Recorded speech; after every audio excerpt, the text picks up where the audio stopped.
Mercy Hospital makes a change to its visitor policy as COVID-19 cases increase in our region. A four-state hero is finally laid to rest on American soil. You may have heard about a nationwide fireworks shortage, but how does that affect things here in the four-state area? A representative for Jake's Fireworks breaks it down, coming up. The four states' most watched news starts now. Strong storms bring more heavy rain as a portion of the viewing area could get flooding. This is KOAM News at 10. Let's check in with Chief Meteorologist Doug Heddy. Yeah, definitely a flood concern for us, not only tonight, but really over the next few days as we continue to get showers and thunderstorms across the region. And these are very high precip cells, meaning they got a lot of water in them. So we get very heavy amounts of rain with these storms. You can see this whole batch has slowly been kind of crawling toward the south over the past couple hours, and majority of these are just strong.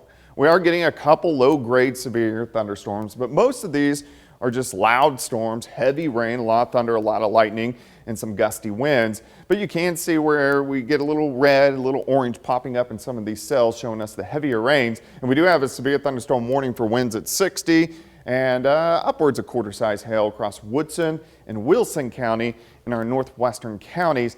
And then we have all this out across central Kansas, which is going to head toward us tonight. Really, the storms stay in the same spot for the next couple hours, and then everybody else who hasn't had showers and thunderstorms will get into the action, especially after midnight for us tonight. So, of course, I'm going to break down the whole weekend for you here in just a bit. Doug, thanks.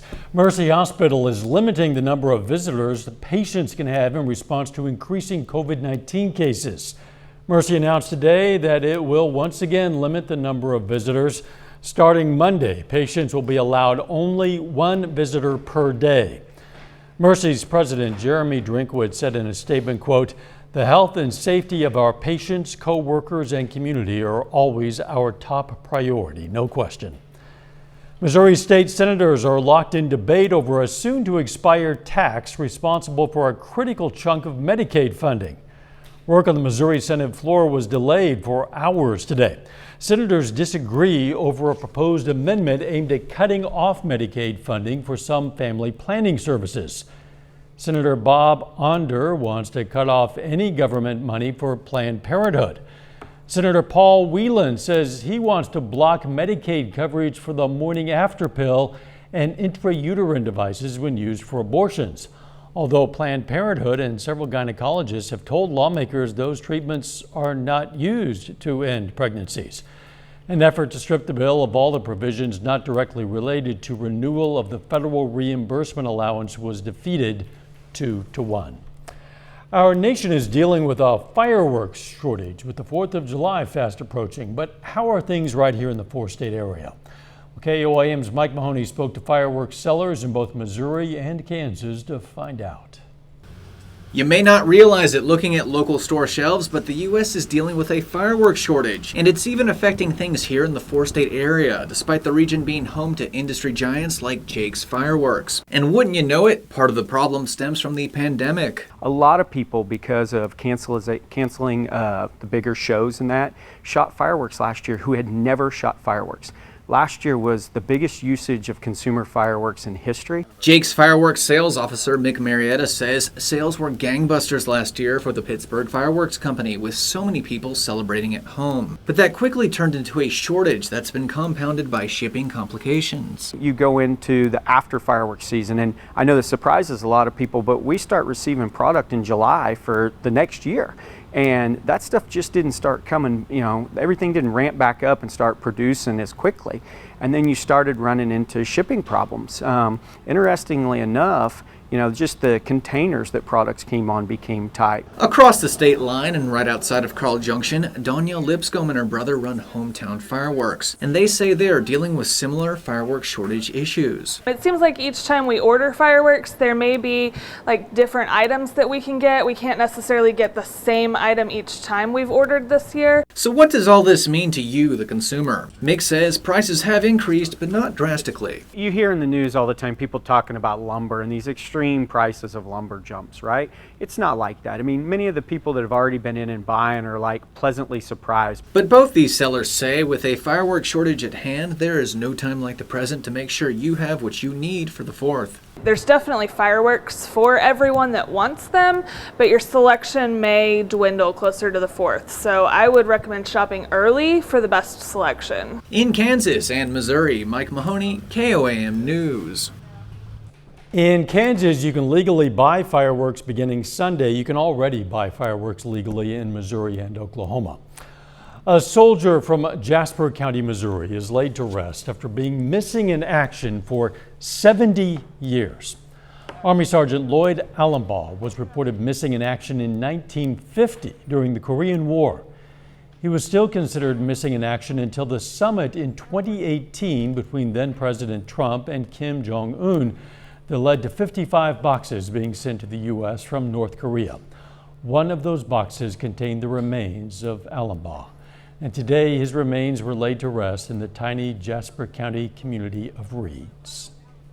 Skating was big back in the early 50s and stuff. Said he was one of the best skaters around. He could about outskate anybody. See, I was only a year and a half old when he died, so I never got to know my boy. I'm feeling glad that he's not on Korean soil anymore. He's on our soil. Finally. ALUMBAUGH was laid to rest between the graves of his mother and father. Coming up, the latest on the search for people trapped in the rubble of a Miami, Florida building. And the family of George Floyd speaks out following the sentencing of the police officer convicted of killing him. About 160 people are unaccounted for still following the partial collapse of a beachside condo in Florida. Rescue crews pulled 3 bodies from the wreckage overnight, bringing the death toll to 4.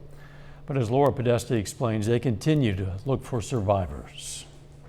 Heavy cranes and excavators tugged and moved large chunks of the collapsed building before rescue crews with buckets moved in to pick through smaller pieces looking for signs of life. We're on search and rescue. Full speed ahead on search and rescue. And you ask, why do we have hope? We have hope because that's what our search and rescue team tells us, that they have hope.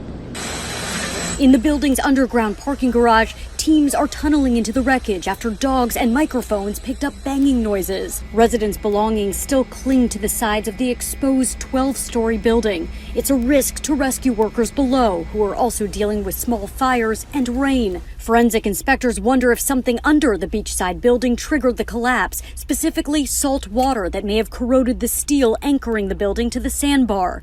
One resident who lived just feet from the collapsed wing says the garage was often flooded. It was always wet, even when it was dry out, and you kind of wondered, where did that water come from? Friends and family members of the missing have posted these photos and flowers and candles close to the collapsed site. Many are still holding out hope.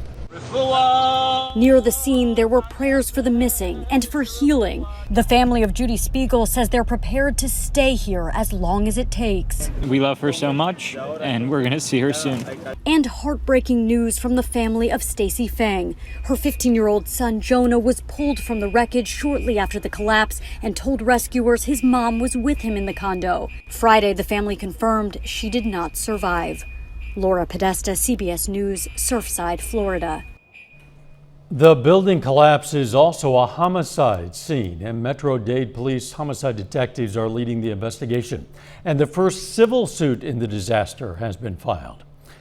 Derek Chauvin, the former police officer who killed George Floyd, returned to court for sentencing today, where he received a term of more than 22 years in prison. Judge Peter Cahill said he did not base his sentence on sympathy or public opinion, and it was not an attempt to send any messages. Prosecutors had asked for a minimum of 30 years, while Chauvin's legal team wanted probation. Floyd's family is not satisfied with the sentence. This 22-year sentence they gave this man, it's a slap on the wrist.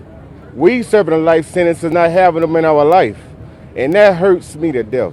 It's difficult to see anyone lose their freedom, but seeing somebody lose their life through torture over 9.5 minutes is incomparably worse.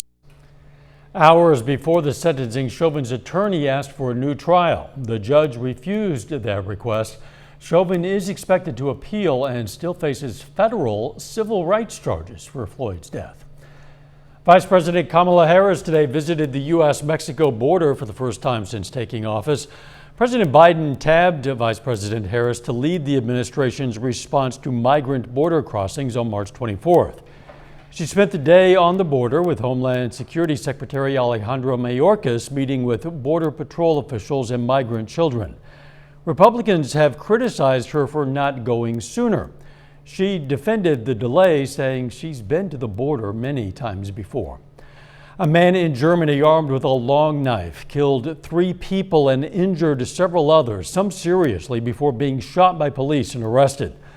Police identified the suspect as a 24-year-old Somali man living in Germany.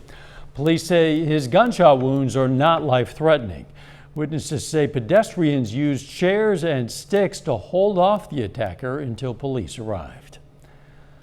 Later, day 2 of the Matt Newbery Memorial Baseball Tournament. Pittsburgh Post 64 taking on CJ Gonzalez. We'll have the highlights in sports. Showers and thunderstorms continuing to increase for us tonight. We're going to look at that coming up.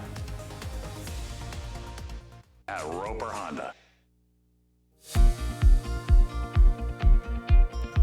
Well, it turned out to be hot and very humid once again for us today. The heat and humidity has increased over the past couple days, and rain has also been increasing across the region, especially our northern counties. We've had showers and thunderstorms ongoing in our far northern counties for about 6 hours now, and this whole batch is slowly kind of sinking a little bit farther south. The individual cells are moving east, but you can see there's some redevelopment on the south side, and eventually all the areas that haven't had any rain, you'll get into the rain as we go deeper into the overnight hours.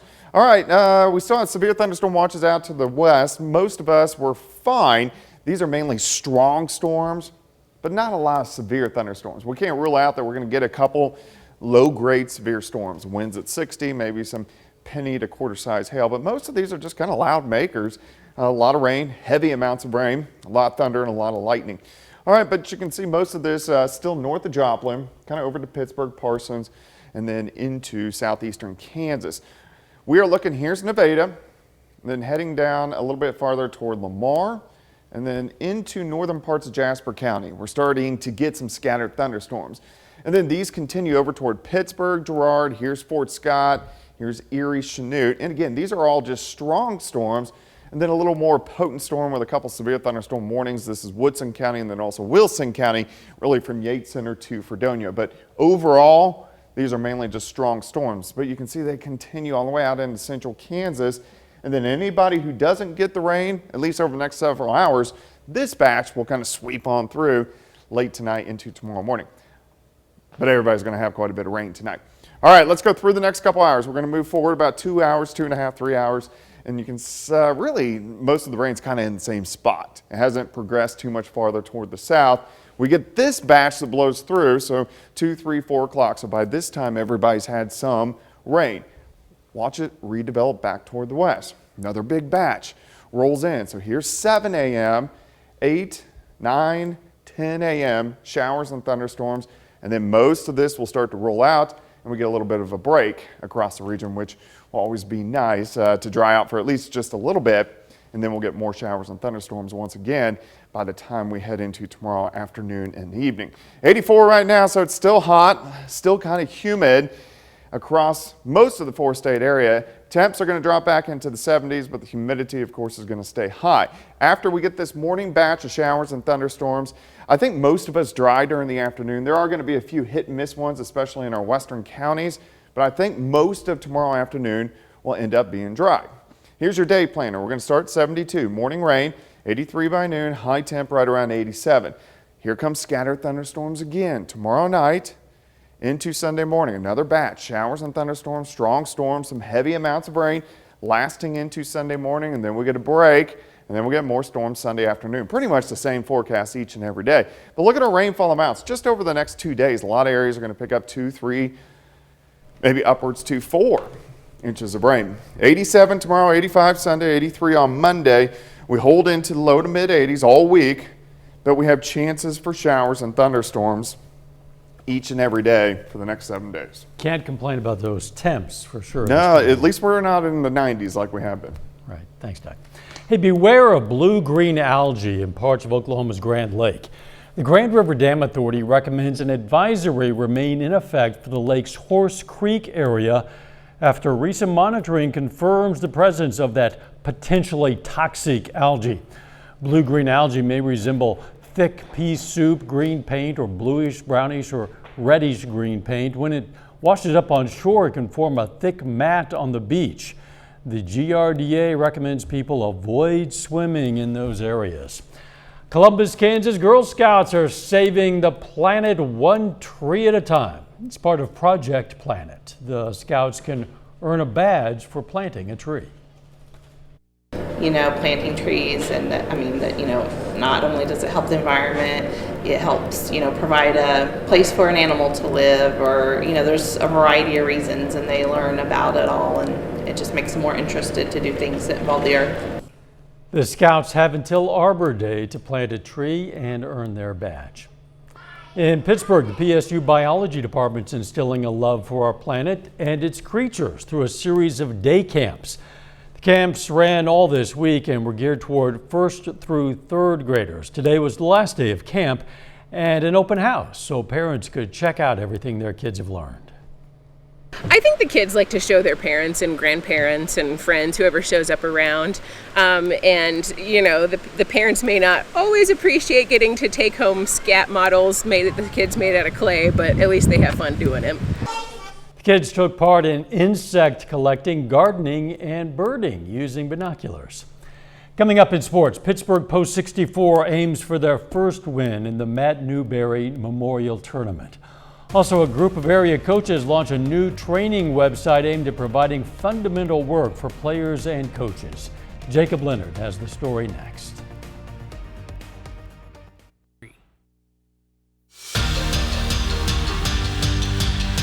Well, today is day 2 of the Matt Newbery Memorial Tournament, hosted by the Pittsburgh Post 64 American Legion baseball team. Last night, Post 64 dropped its tournament opener, falling 2-1. Tonight they faced the complete game Gonzalez team out of Kansas City, aiming for their first win of the weekend. Big second inning for the Patriots. Brandon Hall over the infield, and a wild pitch will bring him home. At that point it's 3-0. Then Shea Munkin, shallow hit to the infield. Base runner showing off some speed here. Munkin safe at first. Cameron Williamson scores. Patriots get the lead to 4-0.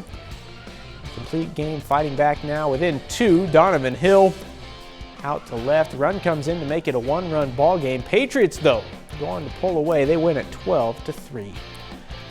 The Kansas City Royals continue a 10-game road trip tonight, kicking off a series against the Texas Rangers. Kansas City is 1-2 to begin that road trip after dropping 2 of 3 to the Yankees. And the Royals 33-40 coming into this one. Whit Merrifield, line drive, run scores on the triple. Merrifield extends his hitting streak to 11 games. But the Rangers get going. Nate Lowe in the 4th. Hunter Dozier misplays it.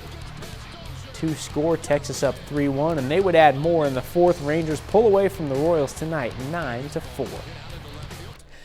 The St. Louis Cardinals, they haven't scored more than 2 runs in 4 straight games. They play game 2 against the Pirates tonight. Now, they have scored 4, but they're still down 1 in the bottom of the 7th. Dylan Carlson has a pair of RBIs for St. Louis. Well, a group of area coaches have launched a new website aimed at helping young athletes improve their skills and promote the idea of being a multi-sport athlete. Now, we caught up with a couple of those coaches today to talk about the idea and why now was the time to follow through.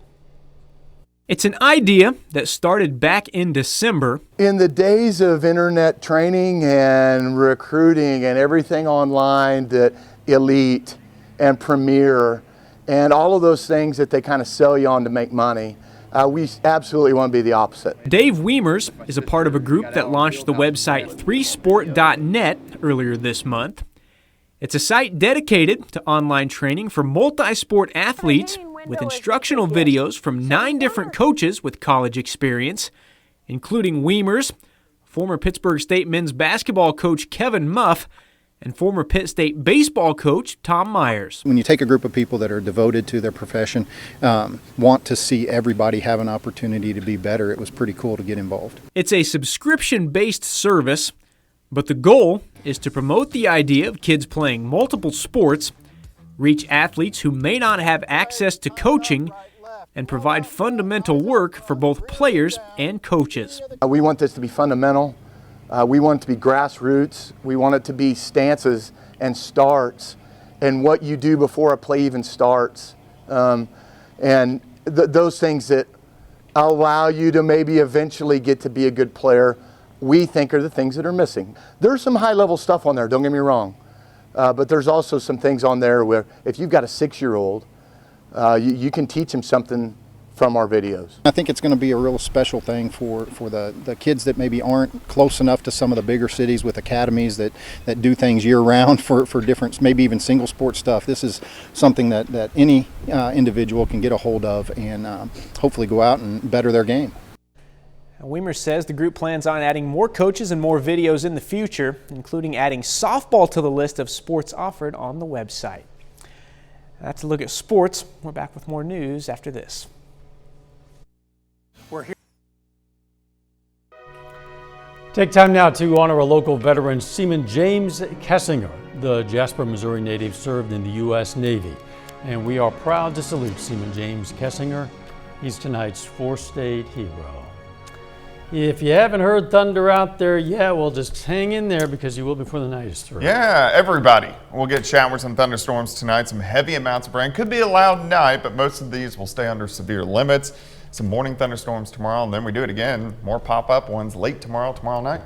Final sports note. Well, Dave Wiemers, who we heard from in that story a little bit ago, he's actually a 12-year assistant for Pitt State football. He's joining the Carthage High School football staff as offensive coordinator. You can check out that story on our website.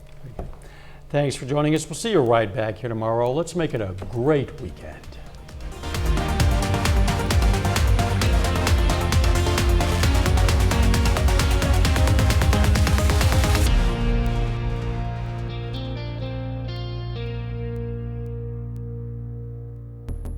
If you see